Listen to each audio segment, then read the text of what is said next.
ndani, utaona ndani mwake kuna kitu cha kipekee kabisa. Hapo unaanza kuangalia kabisa kwamba ni kweli.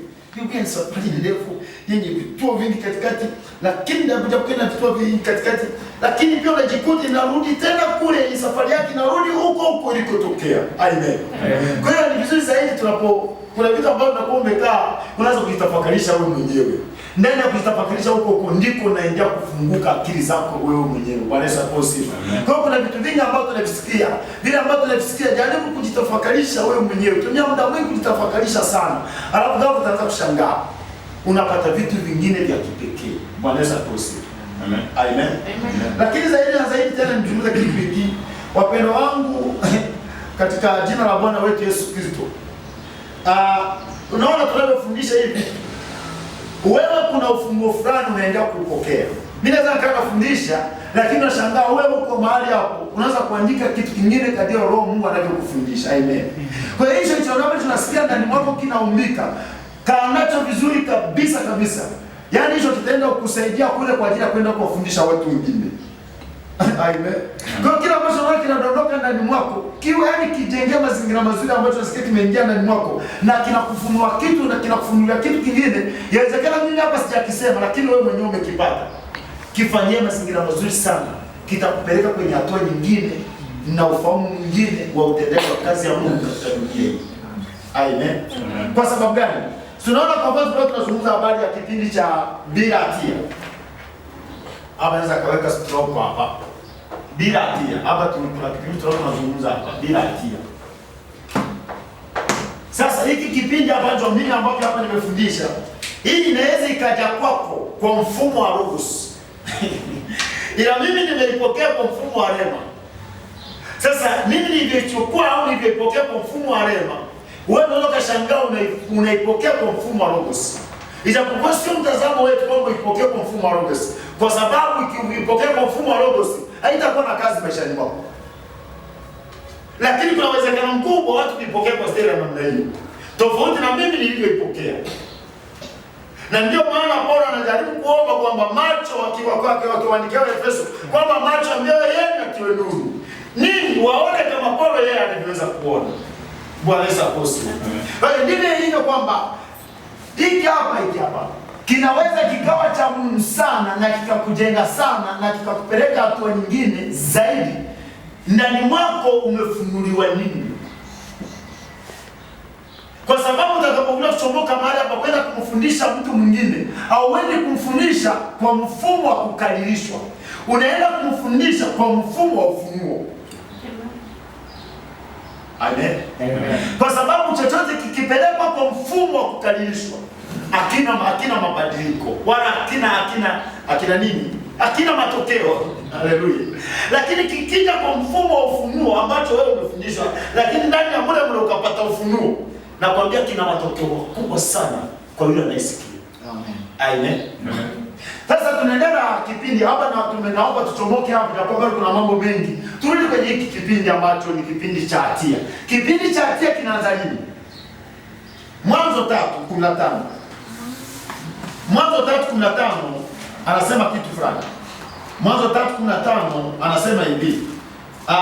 Nami nitaweka uadui kati yako na huyo mwanamke, na kati ya uzao wako na uzao wake. Huo utakuponda kichwa na wewe utamponda kisigino. Amen. Amen. Sasa hapa ndo maana tunazungumza habari ya ufunuo. Kipengele kilicho kwa sababu tulikuwa tunaenda Agano la Kale na Agano Jipya. Tumekuwa tukianza tukichanganya kwenye kipindi cha bila hatia. Hivyo ndio baada ya tutaenda kwa stadi ya namna hiyo. Anapozungumza habari ya uzao wako, anaweka uadui kati ya uzao mwanamke na uzao wa nyoka. Unaona, huo ndio mwanzo wa mwanadamu wa kwanza kuanguka hatiani. Huo ndio mwanzo wa mwanadamu wa kwanza kutengana au kuachana na uhusiano wa Mungu. Ukaanzia hapo. Lakini angalia ambacho Mungu anafanya. Anachofanya kitu cha ajabu sana katika maisha ya mwanadamu. Mwanadamu alipochomoka kwenye uhusiano wa Mungu, mwanadamu alipochomoka, sio Mungu alichomoka.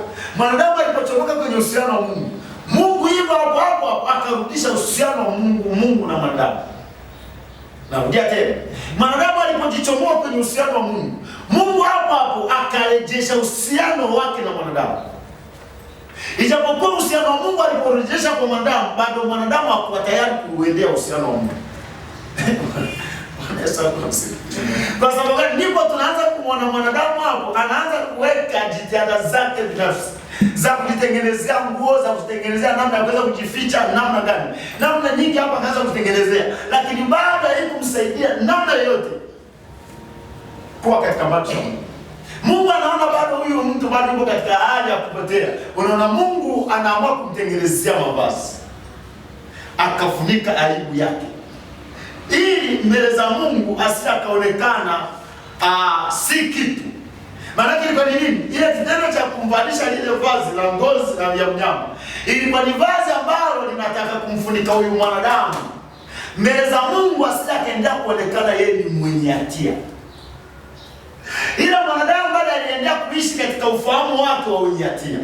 Ila Mungu anataka ajichomoe kwenye hicho kipindi cha mwanadamu kuingia kwenye hatia, aonekane mwanadamu mbele zake hana hatia, na ndio maana alimfunika. Lakini mwanadamu aligoma kabisa, mwanadamu aligoma. Lakini una bado mchakato ndio unaanzia hapo wa Mungu kurudisha uhusiano. Ijapokuwa mwanadamu anataka kuweka ukuta, lakini Mungu anakataa, hamna cha ukuta. Wanaweza kose. Sasa nini maana yake hii? Hapa ndipo tunaanza kumuona Yesu. Hapo mwanzo 3:15. Hapo ndipo tunaanza kumuona Yesu. Inawashiria nini? Hapo inawashiria kwamba Yesu Kristo atateswa, lakini pia hapo atamkomboa mwanadamu katika utawala mwingine. Wanaweza kose. Nini maana yake? Anazungumza habari ya kumponda kichwa. Maana yake ni nini? Ya kwamba atamaliza kila kitu, ya kwamba huyo adui hatakuwa na uwezo tena katika dunia hii. Maana yake kitu chochote ambacho tayari kimeshapigwa kichwa, ambapo ndiko sehemu asilimia kubwa inachukua tahadhari na maarifa huko. Anazungumza hapa atasaga, atamaliza kila kitu. Lakini huyu chenyewe huyo adui sasa atasulubisha, atamtesa. Ijapokuwa na kumtesa hayatakuwa na madhara hayo mateso. Bwana Yesu asifiwe. Hicho ni kitu ambacho kimefichika mahali pale katika Mwanzo 15. Anazungumzia habari ya Yesu Kristo kuingia msalabani. Ya kwamba hiyo tayari hapo ndipo tunaanza kumuona Mungu anaanza kufanya mchakato. Yaani hapo kama vile Yesu anaanza kufuata mkondo fulani, kama mkondo wa maji unatafuta.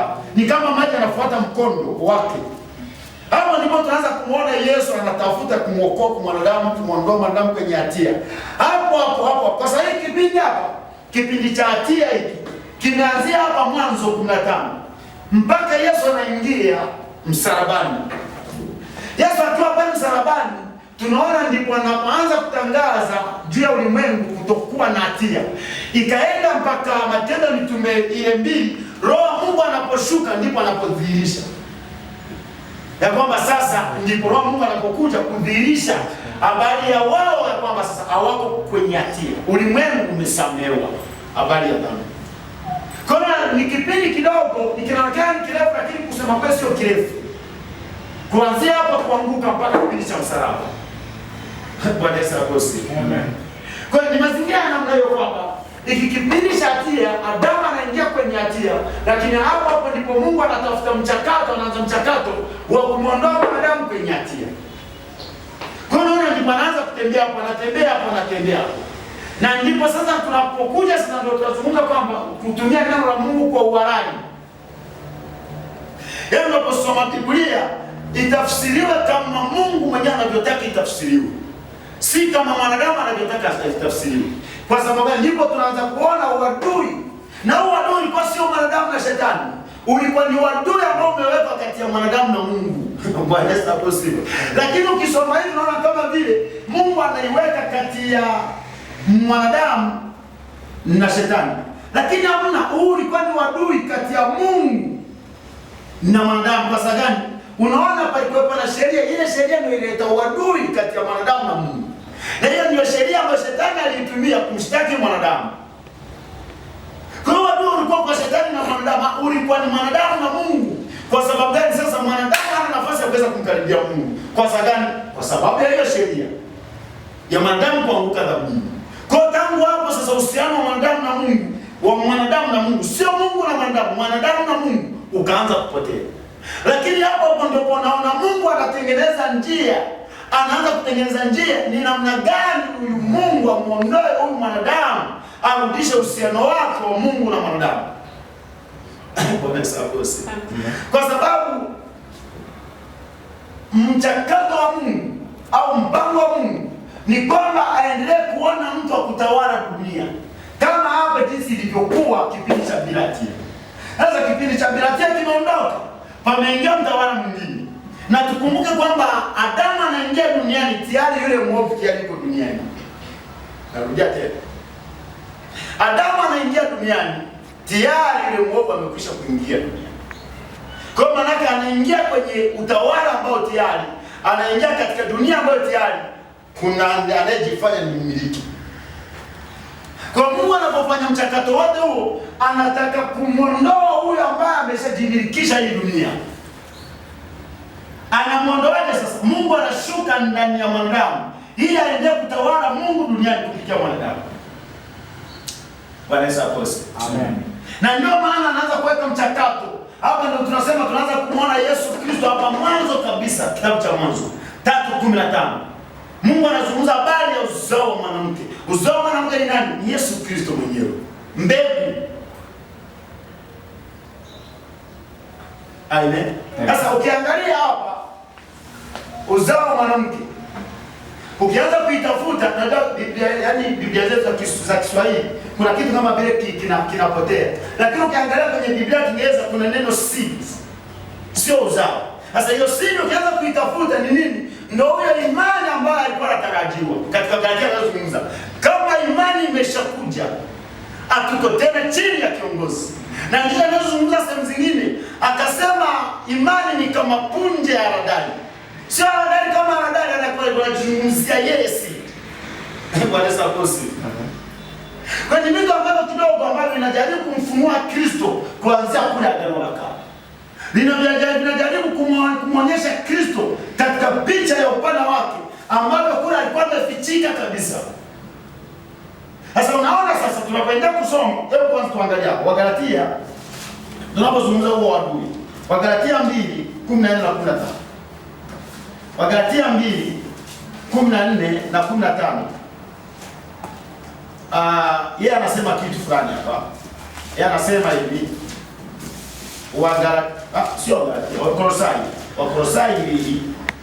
Wakolosai 2:14 na 15. Anasema hivi, akiisha kuifuta ile hati iliyoandikwa ya kutushtaki kwa hukumu zake, iliyokuwa na uadui kwetu, akaiondoa isiwepo tena.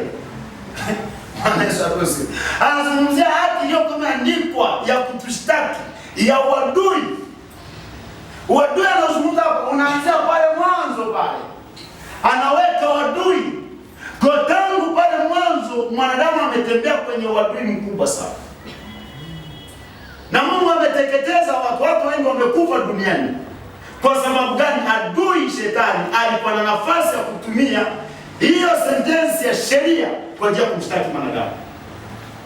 Na kwa sababu hiyo tu sasa mwanadamu akajikuta anaingia kwenye hatia ya hali ya juu sana. Bwana Yesu asifiwe. Kwa tunaona vipindi kama vingapi hapa, kuna cha dhamiri, kuna cha serikali, utawala serikali ya wanadamu, kuna ahadi, kuna sheria. Ndani ya vipindi vyote hivi vinne, ndani ya kipindi cha hatia, havikumsaidia mwanadamu. Amen. Kwa sababu hapa kipindi cha dhamira ni kipindi ambacho kama Wafilipi anapozungumza hapa, kipindi cha dhamira, anazungumza hivi Wafilipi 2:14 anasema hivi. Anasema kwa maana watu wa mataifa wasio na sheria wafanyapo kwa tabia zao yaliyo ndani ya Torati, au wasio na sheria wamekuwa sheria kwa nafsi zao wenyewe. Wamekuwa sheria kwa nafsi zao wenyewe. Anataka kuzungumza hivi. Au anasema au waionyesha kazi ya Torati iliyoandikwa mioyoni mwao, dhamiri yao ikiwashuhudia na mawazo yao yenyewe kwa yenyewe yakiwashtaki au kuwatetea katika na kuwatetea. Hata tukiishia 14 na 15 asema mawazo yao yakiwashtaki na mawazo yao yakiwatetea. Bwana Yesu asifiwe. Unaona nini? Hiki ni kipindi cha dhambi, na ndio maana Kaini anapoenda kumuua ndugu yake Abili, ili jambo lilitendeka kwenye dhamiri yake. Alikuwa anashuhudia kwamba jambo ni jema au hili ni jambo baya. Alishuhudia na alielewa. Bwana Yesu asifiwe. Alielewa kabisa. Lakini jambo kwa alielewa kwenye hiki kipindi bado hatakumsaidia mwanadamu. Amen. Ndivyo tunapokuja kwenye serikali, tawala na serikali ya wanadamu. Tukaja kwenye haki na sheria. Hivi vyote hatukumsaidia. Itakuwa nataka sisi tukote kidogo hapa kwenye hapaki ni kipindi cha dhamiri. Hatukumsaidia. Sheria Mungu ameiweka haikumsaidia mwanadamu. Mungu ameweka ahadi kwa Ibrahim haikumsaidia mwanadamu. Bado hata sheria mbili iliendelea kuwateketeza hao Waisraeli. Ikawaangamiza kabisa. Ukienda katika Warumi 3:21 kuendelea, anasema wote wamepungukiwa na utukufu wa Mungu. Wanahesabiwa haki ya Mungu bure. Watu gani ambao wamepoteza utukufu wa Mungu? Wanahesabiwa haki ya Mungu bure. Ni watu wa namna gani hao? Hapa anazungumzia Myahudi na mtu wa mataifa. Kwa sababu gani? Ni kwa sababu sheria haikuweza kumsaidia Myahudi. Sheria haikumsaidia Mwisraeli, kumsaidia hata kidogo. Kwa sababu anajikuta anaenda kudumbukia tu kwenye shimo. Akiruka kwa mfano labda amemwambia labda kwamba hii ni shimo. Alafu shimo labda limepanuliwa labda mpaka hapa. Anaambiwa sasa unaweza akajitahidi kuanzia hapa, shimo limeanzia hapa mpaka labda kule. Akaruka kabisa mpaka hapa. Anabakiza kidogo tu hapa. Anadumbukia. Kote kuruka kwake kote. Anabakiza nchi kidogo. Anadumbukia. Kwa hiyo huyu anadumbukia huko. Na huyu anadumbukia huko. Wote wako kwenye shimo. Kwa sababu ya sheria. Kwa hiyo sheria ikumsaidia mwanadamu. Bwana Yesu asifiwe. Amen. Kwa hiyo naona kwamba hivi vipindi vyote hivi havikumsaidia mwanadamu. Amen. Amen. Kwa hiyo ni mazingira ya namna hiyo. Kwa hiyo ndio tunavyoendelea kuitafakari Biblia kwa stari ya namna hiyo. Tunapoendelea kuangalia hivi vipindi ni vya muhimu sana katika maisha ya mwanadamu. Hivi ni vipindi vya muhimu sana katika maisha sisi tunayoishi. Hivi ni vipindi sana vya muhimu kwa sababu vinatuonyesha mchakato wa Mungu alianza kufanya tangu mwanzo mpaka kipindi cha msalaba. Amen. Amen. Kwa hiyo tunapoendelea kutafakari na kuangalia juu ya kipindi cha dhamiri juu ya mwanadamu, ndipo hapo sasa mwanadamu tunaona kwa dhamiri yake ya ndani asema hivi, watu wa mataifa wasiokuwa na sheria, wasiokuwa na torati, wanapoitimiza hiyo sheria iliyoandikwa mioyoni mwao, manake wanaishuhudia torati katika mioyo yao. Nani aliwaambia kwamba kuna torati? Nani aliwaambia kwamba kuna sheria? Anasema dhamiri yao. Kwa sababu mwanadamu ana asili ya Mungu ndani mwake. Mwanadamu, torati ilikuwa ni asili ya rohoni. Waweza kusikia. Ndivyo anavyozungumza. Ya kwamba hebu angalia Warumi 7 anasema kitu fulani. Warumi 7 ule mstari wa 10 anasema kitu hapa. Anasema kwa maana dhambi bila sheria imekufa. Nami nalikuwa hai hapo kwanza bila sheria. Ila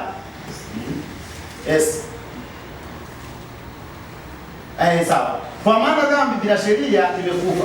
Nami nalikuwa hai hapo kwanza bila sheria. Ila ilipokuja ile amri, dhambi iliuwika nami nikafa. Nikaona ile amri iletayo uzima ya kuwa kwangu mimi ilileta mauti. Kwa maana dhambi kwa kupata nafasi kwa ile amri ilinidanganya, na kwa hiyo ikaniua. Basi torati ni takatifu, na ile amri ni takatifu na ya haki na njema. Basi je, iliyo njema ilikuwa mauti kwangu mimi? Hasha! Bali dhambi ilionekana kwangu ni dhambi hasa, ilifanya mauti ndani yangu kwa njia ya ile njema, kusudi kwa ile amri dhambi zilikuwa mbaya mno. Bwana sakose. Amen. Mtu wa Mungu, mwanadamu alipoingia kwenye kipindi cha hatia, roho wa Mungu alinyamazishwa, uhusiano wa Mungu ukaondoka. Sasa Mungu anapoleta ile sheria ya kwa ajili ya kumuongoza mwanadamu, ni kitu cha rohoni kinataka kumuongoza mtu mwilini. Narudia tena, ni kitu cha rohoni Mungu anakiweka kiongoze mtu mwilini, ambayo ni kama mafuta na maji, ambayo isingewezekana kabisa kabisa. Na ndio maana sheria kwa watu ilikuwa ni ngumu. Kwa sababu gani? Vitu vya rohoni vinataka kuongoza mtu wa mwilini. Kwa sababu Biblia sema hivi katika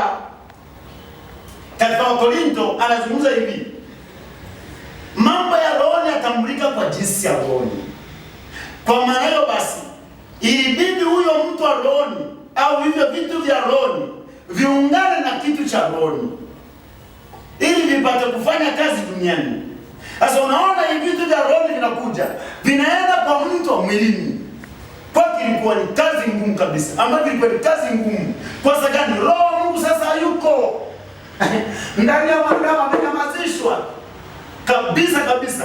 Kwa hata inapokuja inapingana, vinapokuja vinapingana. Ule anasema hiki, yani sheria inamwambia hiki, Torati hiyo inamwambia hiki, lakini inapingana. Kwa sababu ndicho Paulo anajaribu kuongea katika Wagalatia, anasema hamtazitimiza kamwe tamaa za mwili. Mkiishi kwa roho, eneneni kwa roho. Kwa sababu gani? Huyu mtu wa mwili ndiye anazungumza. Hebu angalia hapa Warumi 8 anasema kipi? Warumi 8 anasema hivi, mstari wa 6, kwa maana nia ya mwili ni mauti. Nia ya mwili ni mauti, bali nia ya roho ni uzima na amani. Kwa hiyo watu wawili tofauti wanapingana.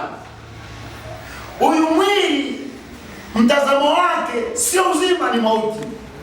Roho mtazamo wake ni uzima na amani. Mwili mtazamo wake hamna amani kabisa. Bwana saposi. Kwa hiyo unaona ni watu wawili wanapingana, kwa sheria isingeweza kumsaidia mwanadamu. Ijapokuwa ni vitu vya roho, sheria ni kitu cha roho. Torati ni kitu cha roho. Asema je, ile iliyo njema ili nifanya kuwa mbaya? Asema asha, sije ilivyo. Kwa sababu Torati yenyewe ni takatifu, sheria yenyewe ni takatifu. Kwa nini kitakatifu kimwangamize huyu mtu? Kwa sababu kinamwendea mtu ambaye wana mtazamo miwili tofauti. Na nasema hivi, wawili wawezaje kutembea njia moja wasipopatana? Wawili wanawezaje kutembea njia moja wasipopatana? Anapozungumza hapa, anazungumza vitu vya kiroho zaidi, ya kwamba huyu ambaye ni mtu wa rohoni tayari lazima akubaliane, huu mwili ukubaliane na kile ambacho tayari kimeingia. Hawa wakishakubaliana, anapozungumza watu wawili, anazungumza kwanza mtu kama mtu. Bwana Yesu asifiwe. Tuachane sisi kama sisi, anazungumza mtu kama mtu mwenyewe. Ya kwamba roho yako ikubaliane na nafsi yako, nafsi yako ikubaliane na roho, wote wawili wakubaliane pia na mwili, angalau wafike watatu. Sasa hao wawili wakipingana, unafsi na roho vikipingana, hamwezi kutembea njia moja. Kwa sababu gani? Roho itakwambia amka, alafu nafsi itasema rara. Kwa hiyo hawatapatana na hawatakuwa na maendeleo kwa siku moja. Bwana Yesu asifiwe. Amen. Sasa huyu mtu ambaye amebatika, sasa sikia sasa vitu hapo, vitu vya ajabu. Sasa ndio tunarudi sasa, tunaachana kwa mtu mmoja, tunaenda kwa mtu wa pili, mtu kama mtu. Huyu mtu ambaye amebatika, sasa huyu mtu ambaye amebatika, roho yake na nafsi yake wameisha kubaliana. Huyu akikutana na mwanadamu mwenzake, mwanadamu sasa, mwanadamu kwa mwanadamu, akikutana na mwanadamu ambaye tayari nafsi yake na roho yake imeshapona, au anaweza akatembea njia moja. Lakini kama wewe nafsi yako na roho yako vimeshapatana, ukaenda ukatembea na mtu mwingine ambaye roho yake na nafsi yake havijapatana, mimi nakwambia hiyo safari itakuwa ni kazi ngumu. Wanaweza kusema amen. Ninarudia tena, mpate ukielewa. Unaposikia watu kwamba wamewekeana mapatano hata ya maombi, mapatano hata maombi, kwamba leo tunaenda kupiga 3, tunaenda kupiga 7, mimi nakwambia hivi, hao watu wanaweza kuwekeana malengo ya namna hiyo ya maombi, lakini kusema kweli kila mmoja yuko kivyake. Nafsi hii inasema mimi twende tukale. Wewe umeshatiisha nafsi, ni kawaida kabisa inakubaliana na mambo ya roho. Wewe tofauti kabisa. Sema kwanza siku 3 tutaisha nini? Huyu anaona hata siku 3 kwanza ni chache. Tungeongeza hata siku 3 ingine zitoa 7. Wewe unasema siku 3 tutamaliza. Yaani watu wao tofauti kabisa. Huyu anafikiria msosi, wewe unafikiria uwepo wa Mungu. Tofauti. Amen. Sasa ndicho kile ambacho kikawafikia hao watu kwenye kipindi cha hatia. Hawakuweza kunyama moja, hawakuweza kupatana hata siku moja. Na ndio mambo yaliyokuja kutokea kwa kina Musa na kina Miriam. Unaona ni watu ambao wanapingana hata wenyewe. Bwana Yesu akose. Kwa nini tunaendelea kuzungumza kitu hiki? Ni kitu cha muhimu sana. Dhamiri. Bwana Yesu akose. Amen. Na ushindi wako uko hapa kwa sababu ndani ya dhamiri bado inatenda kazi mpaka sisi kwetu. Ijapokuwa tayari hatuna hatia, lakini bado maamuzi na maamuzi. Maamuzi haya yafanyiki rohoni, yanafanyika kwenye dhamiri yako, kwa sababu linakuonyesha kwamba hiki ulichokisema sio sahihi, hiki ulichokisema kiko sahihi, hiki ulichokifanya kiko sahihi, hiki ulichokifanya kiko sahihi. Dhamiri. Bwana Yesu asifiwe. Amen. Na ndio maana nasema hivi, nyoyo yenu isipowahukumu, mna ujasiri wa kuomba kitu chochote na Baba kwa. Sasa ukiangalia moyo unaweza kufikiria na kuzungumzia habari ya roho. Hamna. Moyo unazungumzia habari ya nafsi. Ukitaka kuangalia neno, kaangalia Biblia yako ya Kiingereza. Ile habari anapozungumza mpenzi, nataka ufanikiwe katika mambo yako yote, kama roho yako ameandika roho yako kama ifanikiwe. Lakini kuna mnapo wameandika sio. Amen. Amen. Kwa anapozungumza kitu namna hiyo, anazungumza habari ya huyu mwanadamu. Ya kwamba ufike kiwango ambacho nafsi yako na roho yako wamekuwa kitu kimoja. Na kama haijafika kwenye kiwango cha namna hiyo, bado panahitajika msaada mkubwa sana. Bwana Yesu asifiwe. Amen. Kwa ndipo tunapoenda kuzungumza habari ya kipengele cha namna hiyo. Lakini pia tulikuwa tunazungumza habari ya kwamba hiki kipindi kimetembea mpaka Yesu anawekwa msalabani, alafu inakuja kudhihirishwa pale Roho Mungu aliposhuka. Angalia Matendo ya Mitume. Matendo ya Mitume ile 2:1-3. Matendo ya Mitume 2:1 anasema hivi: hata ilipotimia siku ya Pentekoste, walikuwako wote mahali pamoja. Kukaja ghafla toka mbinguni uvumi kama uvumi wa upepo wa nguvu ukienda kasi, ukaijaza nyumba yote waliokuwa wameketi. Kukawatokea ndimi zilizogawanyika kama ndimi za moto uliowakalia kila mmoja wao. Wote wakajazwa Roho Mtakatifu, wakaanza kusema kwa lugha nyingine kama Roho alivyowajalia kutamka. Bwana asifiwe. Hapa ndipo sasa Roho Mungu amekuja sasa kwa ajili ya kuwadhihirishia kile ambacho Bwana wao amesema. Na hapa sasa ndipo wanapoanza kutangaziwa ya kwamba nyinyi hamko chini ya hatia, bali sasa hivi hamna hatia. Wanaondolewa chini ya hatia, wanakuwa huru. Kwa sababu gani? Huyu mshuhudiaji anawashuhudia ndani mwao. Bwana Yesu asifiwe. Kwa maana ni kipindi kidogo kirefu ambacho kiliwakamata hao wanadamu wakaishi katika maisha magumu sana. Na ndio maana tunasema hivi, sisi hatujampokea Yesu Kristo ili tuishi maisha ya shida. Hatujampokea Yesu Kristo tuishi maisha yenye msukosuko. Hamna. Sisi sio mpango huo. Kama ndio mpango huo, basi Yesu asingelikuja duniani. Kwa sababu alikwisha kuona hiki kiumbe kinachoitwa mwanadamu kinaishi maisha magumu, kinaishi maisha ya shida, kimeteseka, mwenyewe anaamua kuja sasa kujidhihirisha. Hata kama amekuja kujidhihirisha, ameshakuja duniani, Mungu ana mpango huyo mwanadamu ambaye tayari amekwisha kukombolewa. Sisi tumekwisha kukombolewa. Hakuna sababu tena ya kuishi chini ya mateka ya mtu. Bwana Yesu asifiwe. Ndivyo anavyozungumza katika ile ile Wakorintho anasema hivi. Wakorintho 1 anasema hivi. Anasema hivi, ule mstari wa 30 anasema hivi. Bali kwa yeye ninyi mmepata kuwa katika Kristo Yesu, aliyefanywa kwetu hekima itokayo kwa Mungu na haki na utakatifu na ukombozi. Nilikuwa natafuta neno ukombozi. Kwa sababu tuchomoa huko kwenye utumwa, ametondoa kwenye hatia tayari. Sisi tuko huru kwa sababu sifa. Sasa kama wewe ni mwanadamu ambaye tayari uko huru, kwa nini uendelee kuishi maisha ambayo kama maisha ya mtu ambaye ni mtumwa? Anasema sasa ninyi mmekuwa rafiki zangu wala si waitwa watumwa. Unaona maneno namna hiyo?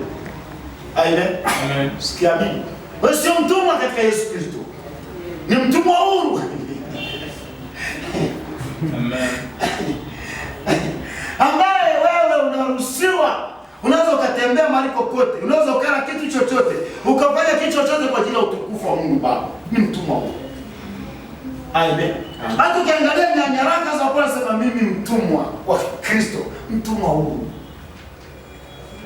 Aliyetumwa. Kwa sisi tukishatembea kwenye hiki kipindi cha hatia, ni kipindi ambacho kwa mwanadamu kilikuwa kigumu sana.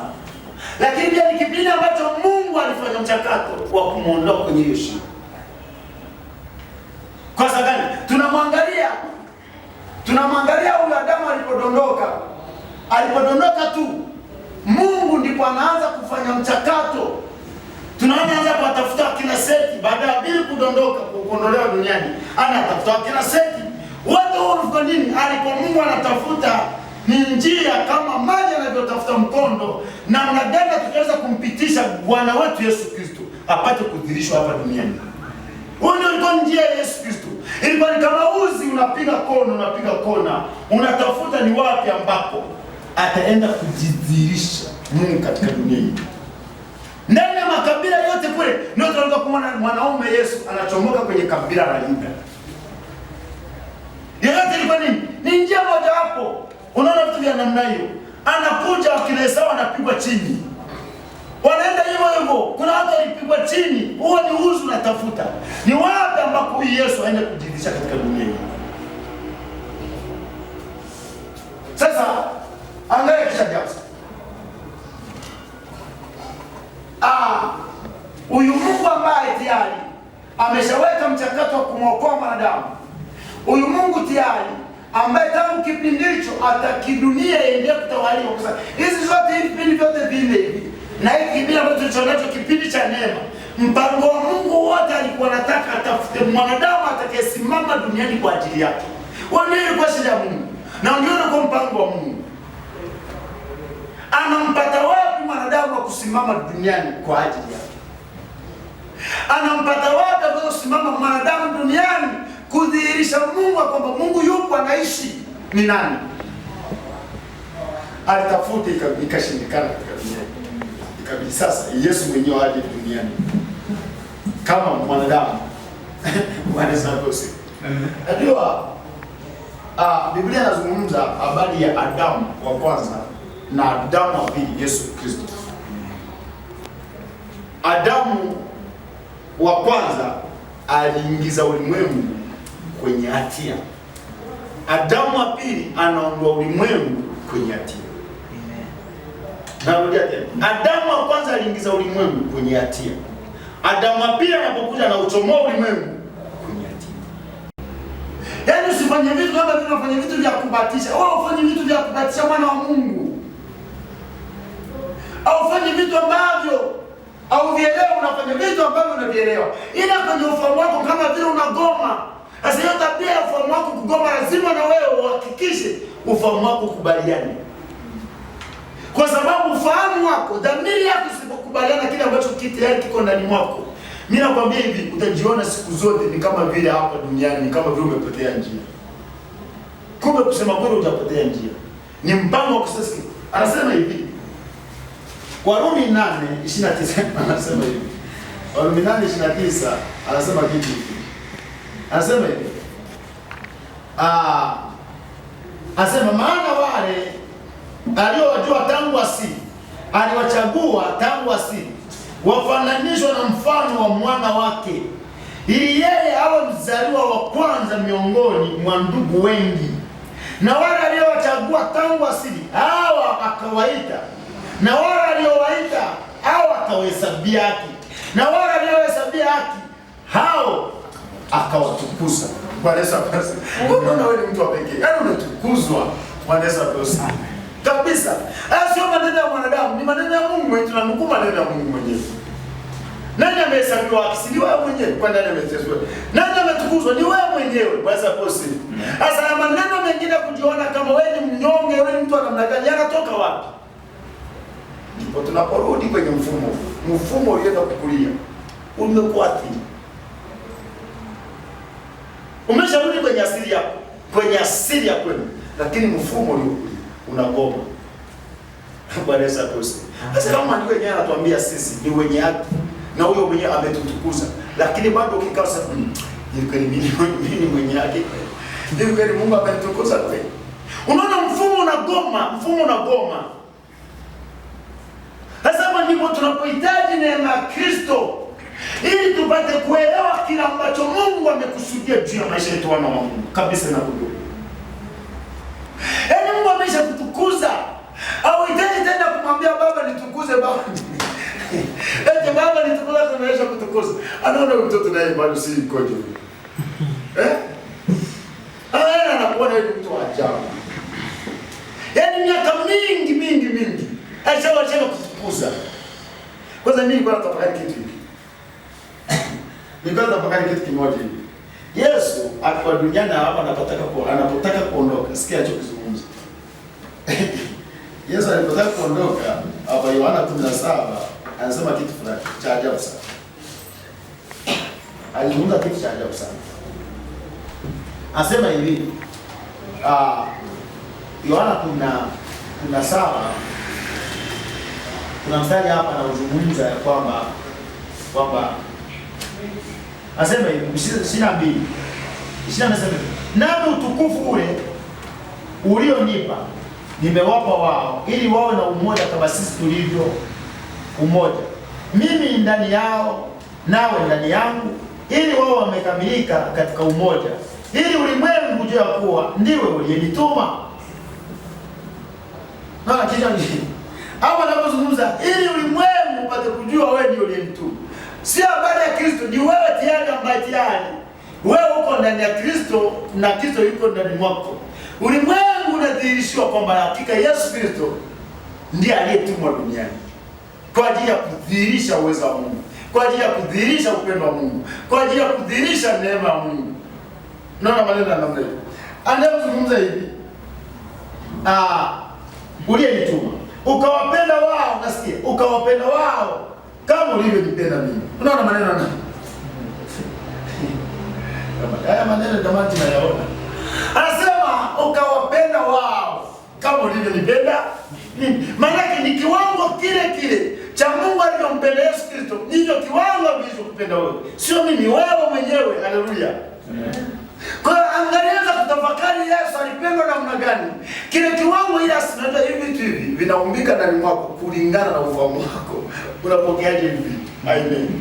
Ukiona Yesu kama vile alikuwa na 50%, basi ndizo 50 ambazo umekubalika wewe mbele za Mungu. Wewe kwa ufahamu wako, japokuwa yeye kwa ufahamu wake ni 100%. Ile wewe kwa ufahamu wako unaona kama vile 20%. Na ukishatembea kwenye hivyo viwango vidogo sana, hauwezi ukaona Mungu akidhihirika maishani mwako. Amen. Ninazungumza kama ulivyowapenda wao, ndivyo hivyo ulivyonipenda mimi. Kama ulivyonipenda mimi, vile ndivyo ulivyowapenda wao. Kiwango kile ambacho Mungu ulinisikia. Anazungumza kwa kingine kwa kiwango kile ulichotenda ndani mwangu hapa duniani. Hicho ndio kiwango kile Mungu anatenda ndani mwako. Hata kama kinachotakiwa ni habari ya ufahamu. Hapa si habari ya maombi watu Mungu. Ni habari ya ufahamu. Amen. Haya ni Yesu mwenyewe anazungumza. Anatuongoza, anatuonyesha. Bwana asifiwe. Amen. Sasa hapo ndipo wakati sasa tufike sehemu uanze kujiuliza, je, hapa ambapo naona kama vile umekwama, angelikuwa ni Yesu angelikwama?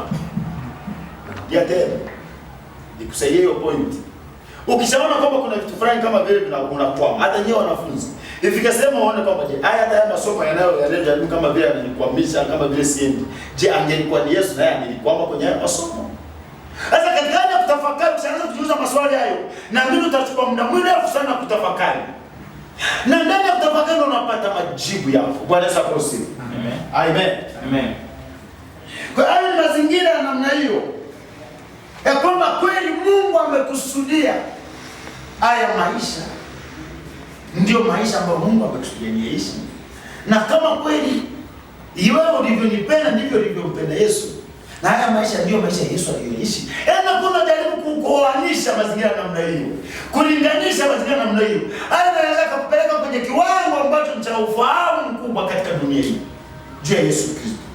Lakini kama utafika kwenye kiwango hicho cha kujitafakarisha na kujiangalia kwa namna hiyo, ninakwambia hivi, ufahamu wako utagota, ufahamu wako utakuwa na mipaka. Bwana Yesu asifiwe. Amen. Kwa hivyo ni vitu vya muhimu sana katika dunia hii. Lakini kuna point fulani hapa bado naitafuta.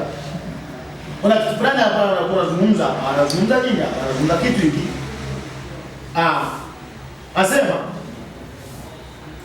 Baba, hao ulionipa nataka wawe pamoja nami popote nilipo, wapate kutazama utukufu wangu ulionipa, kwa maana ulinipenda kabla ya kuwekwa msingi wa ulimwengu. Baba mwenye haki, ulimwengu haukujua, lakini mimi nalikujua, na hao wamejua kuwa ndiwe uliyenituma. Nami naliwajulisha jina lako, tena nitawajulisha hao, ili pendo lile ulionipenda mimi iliwe ndani yao, nami ndani yao. Ile pendo ambalo ulinipenda lipate kuwa ndani yao. Bwana Yesu asifiwe. Narudi kule juu. Anasema hivi, mstari wa 17, mimi nimekutukuza duniani hali nimemaliza kazi ile ulionipa niifanye. Huyu mwanaume alitumwa kama ulivyotumwa, kwamba kazi ulionipa niifanye. Sasa mimi kazi nimemaliza. Ni hivi ya kwamba wewe umwamini yeye aliyetumwa na yeye. Hiyo ndio kazi Yesu aliyotuma. Sikia mstari unaofuata. Niifanye. Na sasa Baba, unitukuze mimi pamoja nawe kwa utukufu ule niliokuwa nao pamoja nawe kabla ya ulimwengu kuwako. Sikia. Bwana Yesu asifiwe. Yaani ulimwengu ulipoumbwa tu hivi, misingi ya ulimwengu ikawekwa. Yaani misingi ya ulimwengu ilipoumbwa, ndipo adui aliposhuka katika dunia hii. Adui aliposhuka katika dunia hii kwa sababu alikuwa katika mfumo wa roho. Ndipo mchakato wa Yesu alianza kufanya mchakato katika ulimwengu wa kiroho. Ndipo tunaona kwamba baada ya ulimwengu kuumbwa, utukufu wa Yesu Kristo ulipungua. Tunajua mstari usome. Mstari anasema hivi. Mimi, mstari wa 3 tusome mstari wa 5. Na sasa Baba, unitukuze mimi pamoja nawe kwa utukufu ule niliokuwa nao pamoja nawe kabla ya ulimwengu kuwako. Yaani kabla ya ulimwengu hujaumbwa, Yesu alikuwa na utukufu tofauti na ule utukufu baada ya ulimwengu kuumbwa. Amen. Amen. Sikia sasa ule cha ajabu sasa. Urudishe katika maisha yako. Utukufu alionao mtoto mchanga. Mtoto wako wewe, Jesus. Ni hali ya juu sana. Yaani hapo mimi najaribu, hapo ndipo kujaribu kulinganisha kichwa namna hiyo. Yaani nataka ulione kichwa namna hiyo. Gracious sasa hivi, yule mtoto mchanga. Ninapozungumza Gracious kama Gracious ni mtoto mchanga ambao bado hawezi kukaa, bebo tu. Gracious yale ameshakuwepo. Ila Gracious ni mtoto mchanga. Bwana asifiwe. Sasa ile sifa alionayo sasa ni ya kipekee sana. Ni utukufu wa hali ya juu sana. Kwa hiyo hicho kipindi.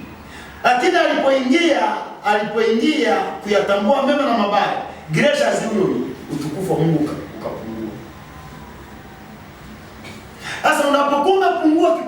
ulipoanza kutambua mema na mabaya, utukufu wa Mungu ukapungua. Uliporudi tena kwenye yule mwenye haki ukamwamini, utukufu wako ni ule ule kama Gracious aliyokuwa nao akiwa bado mtoto mchanga. Sikuelewa kitu kinachozungumzwa. Yesu azungumza ule utukufu niliokuwa nao kabla ya kuwepo msingi ya ulimwengu. Kwa hiyo kipindi ambacho umetembea kipindi cha hatia, baada ya kutambua mema na mabaya ukaanguka kwenye hatia.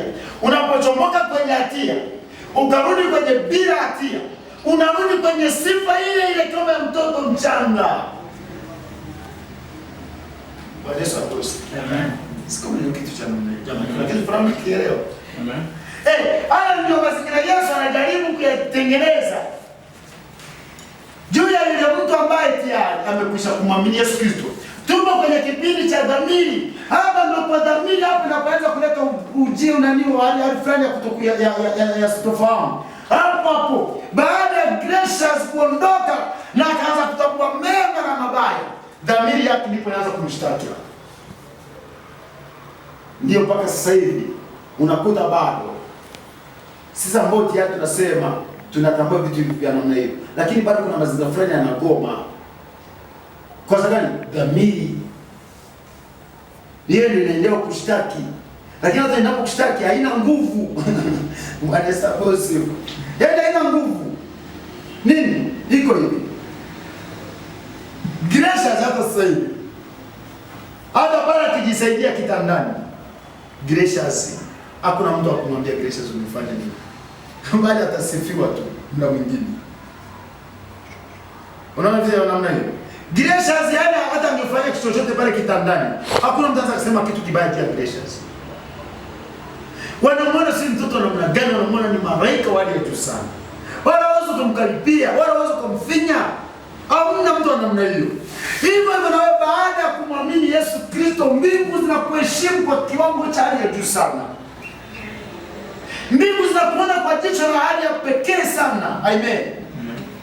Yaani ulinzi ulioko juu yako ni mkubwa sana, kwa sababu ulipoingia kwa huyo mwenye haki ukahesabiwa bila hatia, wewe position yako, nafasi yako ni ya kipekee katika ulimwengu wa kiroho. Amen. Sasa hii nafasi ambayo tunazungumza katika ulimwengu wa kiroho, ndipo sasa hii dhamiri lazima ifike point ikubaliane na ule utu wako wa ndani ambao tayari umekwisha kuhamia kwao. Dhamiri isipokubaliana na ile, ndio maisha magumu sana. Ndipo mtu anapoanzia maisha yake kujihukumu siku na mchana. Ndipo anaanza kufanya vitu ambavyo haukustahili kufanya. Utashangaa hapo kwenye dhamiri hapo, anaanza kujikataa. Akianza kujikataa, ndipo anapoanza kufanya bidii yake binafsi, kwamba labda anaweza akachomoka huko. Lakini usema kweli, kwa sababu ya kutokufahamu. Hata Adamu angetambua kipindi kile, kwamba angetambua kwamba huyu mwanaume, huyu mzee wa siku mpaka sasa amehesabia hatia. Angetambua. Mimi nakwambia hicho kipindi chote hicho angeliishi maisha ya amani na furaha. Biblia inazungumza hapa hata Adamu akiwa kipindi chochote hicho. Hakuna sehemu yoyote ambayo inazungumza kwamba Adamu alianza kumcha Mungu. Kumcha Mungu kunaanzia kwa Seti, kwamba ndipo sasa walipoanza kulitia jina la Bwana. Kwa Adamu sasa kipindi walikuwa wajitia jina la Bwana. Kwa tangu Adamu amedondoka na Mungu kumtengenezea lile vazi la ngozi ya wanyama, lile vazi lilikuwa linawashiria nini? Linawashiria wokovu. Wokovu ni vazi la Kristo juu ya mwanadamu.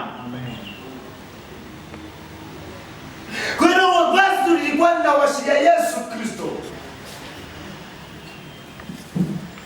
Na ndio tena basi umevaa. Lakini kwa tutoke turudi kwa Adamu, kwamba Adamu angetambua.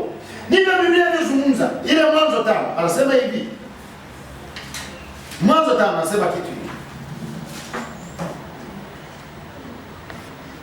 Mwanzo 5 anasema hivi.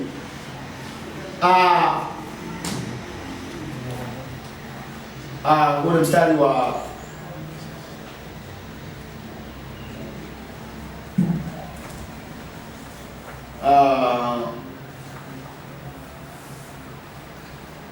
Asema hiki ndicho kitabu cha vizazi vya Adamu. Siku ile Mungu alipoumba mtu kwa sura yake, kwa sura ya Mungu alimfanya mwanamke na mwanaume na mwanamke. Aliwaumba, akawabariki, akawaita jina lao Adamu. Siku ile alipowaumba Adamu akaishi miaka hiyo 130, akazaa mwana kwa sura yake, kwa mfano wake, akamwita jina lake Seti. Siku za Adamu baada ya kumzaa Seti zilikuwa miaka 800, akazaa wana waume wake. Siku zote za Adamu zilikuwa miaka 930, naye akafa. Seti unamsema hapo, nilikuwa na utafuta hapa au iko hapa juu, anazungumza nini?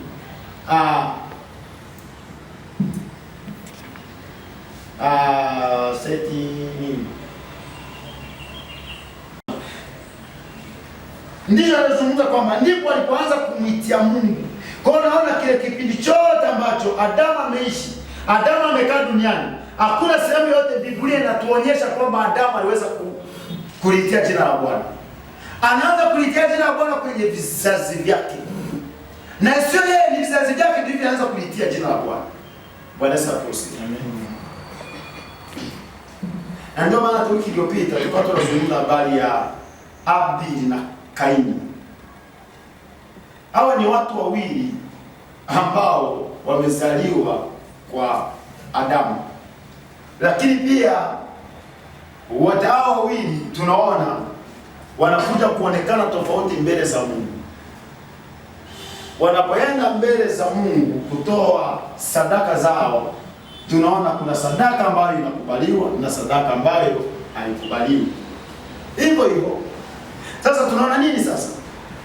Inawezekana, wanateolojia wanazungumza, inawezekana huyu mzee Adamu alikuwa amekwisha kuwafundisha wanae jinsi ambavyo inabidi wanapoenda kumtolea Mungu wao, matoleo yao yawe ya namna gani, na mfumo wa mawazo yao uwe mfumo wa namna gani. Tunaona ghafla sasa huyu akaidi kwa kazi zake za mikono, kazi za mazao yake mikono, naye anapeleka. Maana yake ni watu ndani mwao walikuwa wanampenda Mungu, ila ndani ya fahamu zao walitofautiana namna ya kumpenda Mungu. Bwana Yesu asifiwe. Huyu Abili anapeleka sehemu ya mifugo yake, ghafla tunaona Abili anakubaliwa, Kaini anakataliwa.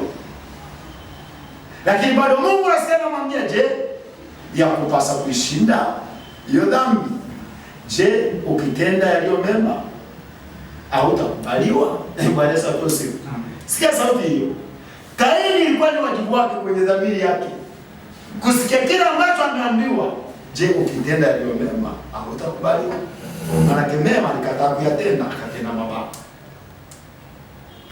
Bwana Yesu asifiwe. Amen. Kwa sababu ya kutenda mabaya ndipo sasa tunaona Kaini anaenda kumwangamiza Mungu yake. Hiyo nini yote? Mungu anaweka mchakato namna gani ya kumpitisha mwanae Yesu Kristo, na shetani anatafuta huyo ni mwanadamu gani huyu ambaye atakuja kutawala huku duniani, kwa sababu ameshaambiwa kwamba uzao wako kuna uadui. Kwa sababu amesikia kule Mungu anatangaza.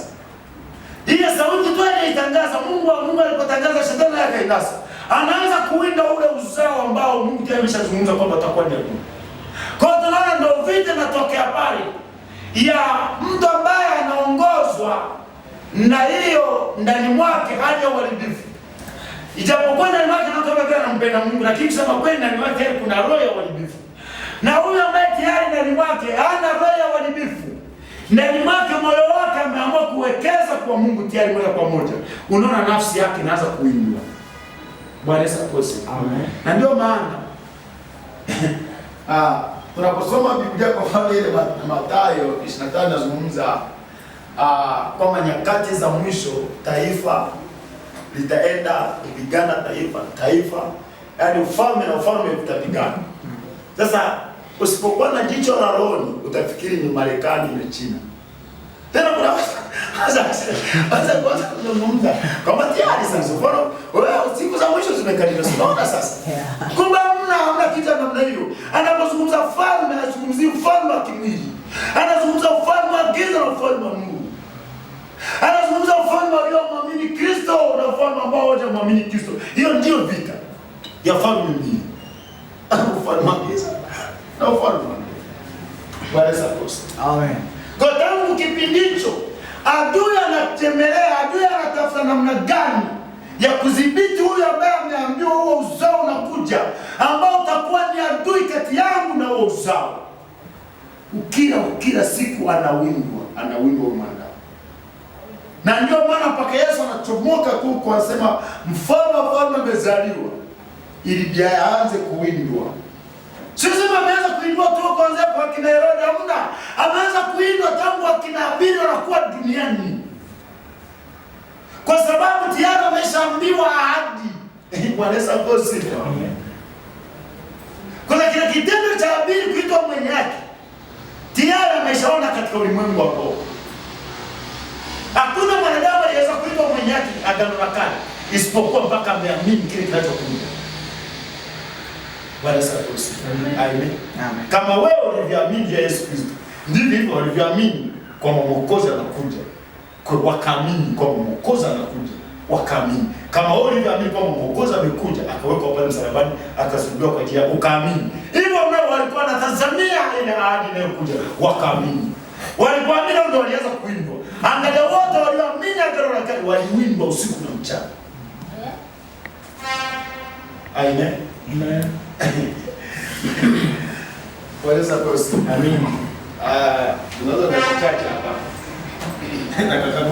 Kama 15 hivi ambazo tunaweza kuangalia maswali kadha wa kadha kama yapo, au kama kuna mtu mwenye mchango ambao anaweza kuona kuna kitu fulani kilivika ndani mwako ulitamani hata sote pia tuende kukifahamu, ni vizuri zaidi kwa sababu tunafundishana. Haukua wa Mungu na mwanadamu, ila ulikuwa na mwanadamu na Mungu. Wadui Haukua wa Mungu na mwanadamu, bali ulikuwa na mwanadamu na Mungu. Wadui, yes. Yeah. Yaani haukua wadui wa nani? Wa Mungu na mwanadamu. Bali ulikuwa na mwanadamu na Mungu. Yeah. Kama ndivyo ulikuwa na mwanadamu na Mungu, kwa hiyo tunasema Mungu aliua wakati ulikuwa sio wa Mungu na mwanadamu. Mungu aliua au aliangamiza kwa hicho kipindi cha kile kipindi cha Galika. Si ndio tunapozungumza? Okay. Weza posi. Tuko darasani, kuna mtu anaweza kuchangia pia hiyo. Ni mwanadamu tayari. Ndio tunasema hivi, Mungu haui ila mwanadamu anajiua. Yaani Mungu haui kabisa. Ila mwanadamu ndiye anayejiua. Anajiuaje? Unaona kwamba ndani ya moyo wake tayari umekwisha kuwa na uharibifu. Kwa nani ndio maana unaweza kusema kwamba Bwana Mungu alipenda huyu mtu afa. Hamna, Mungu hajapenda, wewe mwenyewe umependa kufa. Ila kwa sababu neno la Mungu limekwisha kuandikwa. Na Mungu bado alikuwa anatafuta mtu atakayesimama kwa ajili ya kudhihirisha misheni yake duniani. Kwa Mungu neno lilikuwa linatimizwa. Kwa sababu kitu kimeshatamkwa tayari. Kwa maana mwanadamu unapoenda kinyume na kile ambacho kimenenwa, wewe mwenyewe ndio unajiua, sio Mungu anaua. Kwa sababu wewe kwa mfano tuzungumza kitu hiki. Huyu ni kwa mfano tumeshazungumza kwamba tunaamini kwamba hata mtu ambaye amemwamini Kristo, tunavyoamini sisi Biblia kwa mujibu wa Injili, kwamba mtu aliyemwamini Kristo amemwamini tayari, amehesabiwa kiumbe kipya, lakini akajiingiza kwenye matendo ya mwili, akifa, si kusema kwamba Mungu amemuua, ni yeye amejiua. Labda alikuwa ni mlevi, labda alikuwa ni kahaba, lakini amemwamini Kristo. Ghafla huyo mlevi akajipandisha pale kwenye hilo daraja. Hapo amefika pale akashika vile vyuma. Na nini na ulevi wake. Ghafla akapinduka, akadondoka kule. Mungu hajaua, ni wewe mwenyewe umejiua. Bwana Yesu asifiwe. Bwana Mungu hajahusika, ni wewe mwenyewe. hana mpango eti kwamba uondoke kienyeji duniani. Anataka ufike kama ni kulala ulale kwa amani yako. Anasema Daudi baada ya kumetimiza shauri la Mungu akalala katika uzee. Bwana Yesu asifiwe. Kwa sababu kifo cha mtu aliyemwamini Yesu Kristo ni sherehe. Yaani sio tuzungumzie ni mauti. Maana yule mtu amestarehe, mtu yule amepumzika. Kwa Mungu hamna majonzi. Bwana Yesu asifiwe. Kwa sababu amefika wakati wake, kama ni misheni ameifanya misheni ya Mungu hapo duniani. Amedhihirisha kile kitu ambacho Mungu alitaka kufanya. Sasa amefika wakati wake sasa, baba sina la ziada huko duniani. Nafanya kwa nini? Mimi baba naomba nipumzike. Naomba nipumzike. Kwa hiyo narudi kwenye swali la kuomba. Pande Mungu pile Mungu tunasema Mungu aliangamiza. Hata angalia Sodoma na Gomora. Wewe kafikiri ni Mungu aliangamiza, lakini wanadamu wenyewe tu. Hata Noa aliyekuwa Lutu, sio Lutu, aliyokuwa kule Sodoma na Gomora. Anasema mpaka moyo wake ulihuzunika kwa yale mambo yalikuwa yanatenda. Akahuzunika sana. Hapa Petro.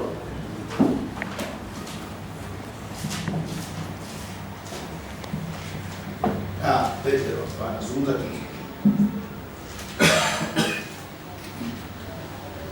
Sema nini hapa?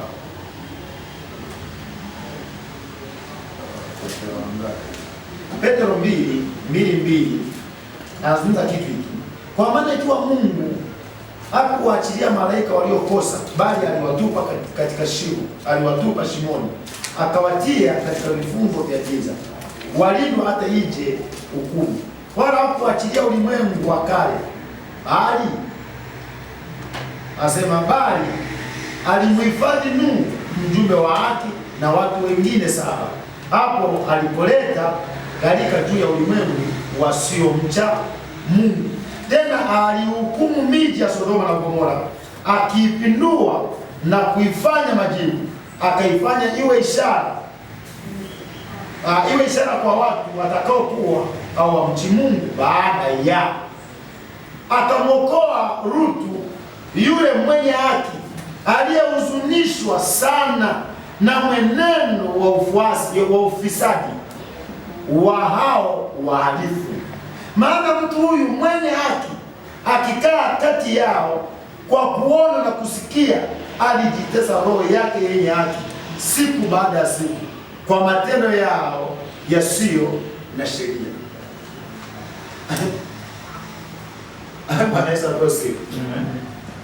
Unaona mpaka tunachozungumza ni nini? Tunazungumza habari ya uhusiano wa mwanadamu na Mungu. Aliyepoteza uhusiano wa mwanadamu na Mungu ni mwanadamu mwenyewe. Ila uhusiano wa Mungu na mwanadamu uliendelea kuwepo. Tunauona wapi? Tunaona tu pale kwa Adamu tu. Alipokingeuka tu, akajaribu kujitafutia njia zake, tunaona Mungu anajaribu kumrejesha na kumtengenezea vazi la kumvalisha. Sasa hilo vazi lako uliyojitengenezea alikufai, acha kutengenezea vazi jingine. Fai. Kwa nini? Ili uweze kujiona kwamba mimi Mungu wako, mimi baba yako bado ninakupenda. Lakini mwanadamu alikataa. Na kwa sababu alikataa, ndicho kilichokuja kutendeka huku kwa Sodoma na gharika. Maana yule mwanadamu mwenyewe amekataa kabisa. Si Mungu amewakataa, ni wenyewe wamekataa. Kwa sababu ukiangalia historia ya Lutu alizungumza, akajitesa. Hebu angalia, huyu Lutu anahesabiwa mwenye haki. Kwa sababu gani? Alikubaliana. Lakini wale waliokataa wamemkataa Mungu, ya kwamba ndio Mungu anawataka. Sasa kwa sababu wamekataa, ndipo bado Mungu anajaribu kutafuta sasa. Ni wapi ambao huyo anaweza akapita huko? Anaweza akapita. Angalia hata huyo bado huyo Lutu mwenyewe alitaka kuangamizwa huyo mwenye haki. Ndio wale wa wafalme walikuja kateka Sodoma. Alikuwa anatafuta sio Sodoma, sio wenyeji wa Sodoma, bali ni huyu mwenye haki apate kuangamizwa. Basi positive. Leo sielewe. Cheki wale watoto kule Misri waliouawa. Hawakuuawa kwa sababu ya aina yoyote, kwa sababu ya Musa. Yesu alipozaliwa wale watoto walioshindwa wote akafa. Au kushindwa kwa sababu nyingine, walishindwa kwa sababu anatafuta Yesu. Kwa hata kule Sodoma na Gomora mpaka wanakuja kuteka. Au kuteka tu ili mradi waliteka kwa sababu wanatafuta huko. Kuna kitu walikuwa wanatafuta. Bwana Yesu asifiwe. Amen. Sikata kama atakuwa ni nini. Sasa swali baadaye jibu linaanza mahubiri. Jamani wapendwa, kama kuna mtu akuchangia kani tunafundishana wapendwa wangu. Bwana Yesu asifiwe mwalimu. Amen. Kuna swali lingine hapa. Pale mwanzoni kabisa ya kitabu cha Mwanzo 3:15 unazungumza kwa habari ya sheria. Yeah. Ni sheria gani ulikuwa unaizungumzia pale? Manake napata mkanganyiko kidogo kwamba ni sheria ipi ambayo ulikuwa unamaanisha. Okay. Sikukuelewa vizuri pale mwanzo. Tunapozungumza sheria, Biblia inasema hivi. Picha ya mti wa wema na mabaya, yani mema na mabaya, ilikuwa ni taswira ya sheria.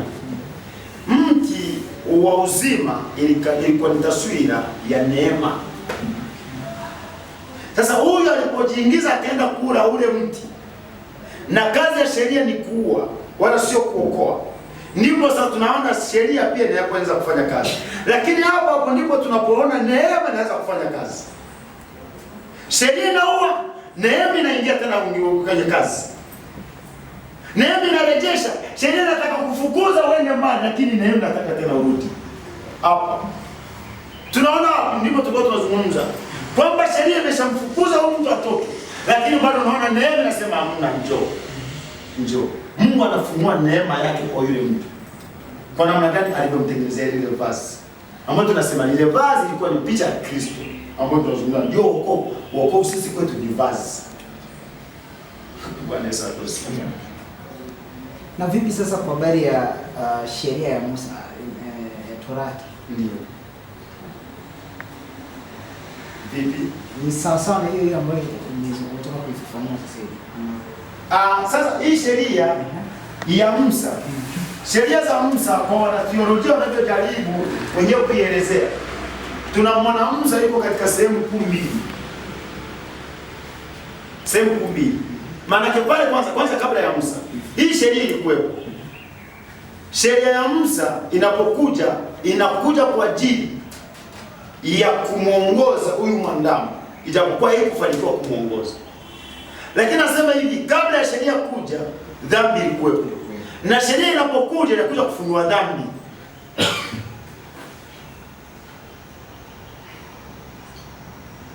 Naona. Sasa hapa kinachoendelea hapa tunapozungumza sheria. Sheria ni jitihada ya mwanadamu kuona kama anaweza kumpendeza Mungu. Hii ni jitihada. Kwa hiyo mwanadamu alipoanza kujitengenezea mavazi, yeye kwake ilikuwa ni jitihada. Sheria tayari inaanza kufanya kazi. Lakini katika mitazamo tofauti. Kwa sababu kwa lugha nyingine tunasema hivi, sheria ni kutaka kujitegemea, kuondoka kwenye utegemezi. Tayari umeanguka kwenye sheria. Sasa Mungu alipoona watu wanataka kujitegemea, anajaribu namna gani kuweza kuwarejesha. Ndipo anamchukua Musa, anampa amri kwamba jamani, mkiweza kuishi katika hizi basi mtakuwa. Lakini ilipogoma ndipo anaanza kwamba hata hiyo sheria. Tunaona anapowachomoa kule Misri, ameshawawekea mchakato kwanza kwa ile Pasaka. Kwamba hii damu ya Pasaka ambayo ni mwanakondoo, huu ndio wokovu wenu. Hiyo Pasaka ikiwa ni picha ya Kristo. Kwa hiyo tunawakiza anza kutangaziwa kwa bado utumwani, kula hajachomoka utumwani. Anayeondoa utumwani sio nguvu zako. Mwenye mnajua ni neema ya Kristo. Ni neema yangu mimi Mungu. Msiseme yote mkajisifu kwa sababu sisi tulifanya nini, hamna. Hata hizi mali mlizoondoka nazo sio zako, sio kwa nguvu zenu. Mmeteka tu, mmepewa vitu vya bure mkaondoka nazo. Sababu Biblia inasema hivi, Mungu anawaambia nendeni mkazime vyombo vya thamani. Alafu mkishakuwa navyo usiku huo ndipo ninaamuru muondoke. Kwa muondoka na mali za watu. Muondoka na vitu vya thamani, vitu vya watu. Wameondoka na fedha nyingi kule Misri. Yaani mtumwa anaondoka na utajiri wote wa Misri. Ndipo naona Farao anapofumbua macho, tunasema wametuacha. Wametuacha na umaskini. Wameondoka na mali zetu zote hawa. Tufanye tuwafuate. Sasa leo mnapozungumza Mungu anapozungumza habari ya Pasaka na damu ya Pasaka, anazungumzia hichi kitu ndicho kinachookoa, pia ndicho kilichowatajirisha. Kwa mzee mkategemea msema mkifika kule ndio mnaweza kujihesabia yake kama kwa sababu ya uwezo wetu. Ameshawazuia. Kwa anapokuja kuingiza sheria, anajaribu namna gani ya kuweza kuwapima na kuonyesha. Na tunazungumza hii sheria. Sheria ni kama kabilo, sheria ni kama pima maji.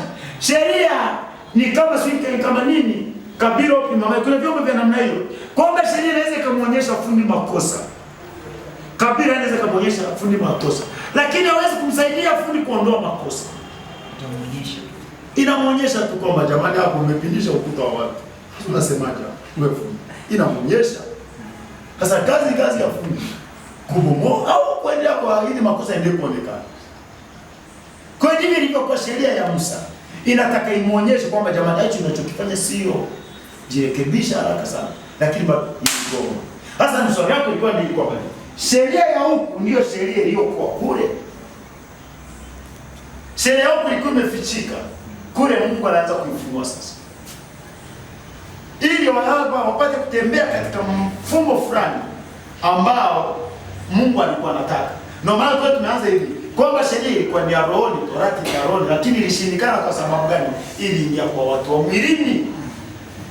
Na ndio maana kipindi kile roho wa Mungu kwa watu. Roho wa Mungu kipindi kile alikuwa kwa watu wachache sana, wakina Musa.